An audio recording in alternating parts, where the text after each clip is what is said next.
So throughout high school and then throughout college and grad school, my symptoms had significantly started getting worse. I was having really bad stomach pain when I would eat, even when I wouldn't eat. I would throw up all the time at night. I'd have to sleep sitting up.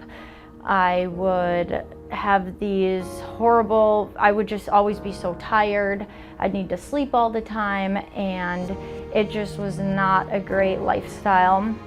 I had gone to multiple doctors who looked at imaging, and they did endoscopies, and they gave me medication, and they just said it's chronic inflammation, it all looks normal, this is typical.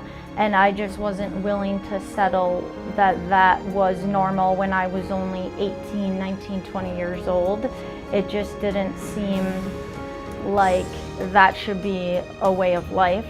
And I eventually just came to a point where I was so tired of feeling bad and crappy on really important events like my bachelor party and my wedding day and all these things that should be so exciting, and I was so afraid to eat food or would I throw up, and it just was debilitating.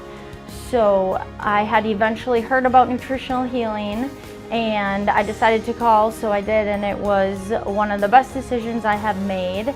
They did a bunch of testing, and they had found that I had very high levels of bad bacteria in my gut, and that was ultimately causing a lot of the symptoms that I had. And I followed everything that they told me to a T. I did the protocols they recommended. I changed my diet, my lifestyle, and all of that has made a dramatic difference. I feel 1,000 times better. I have way more energy, no more stomach pain, no more episodes of throwing up, and it has completely changed my life for the better. For a free health evaluation, call Nutritional Healing at 920-HEALING, 920-HEALING.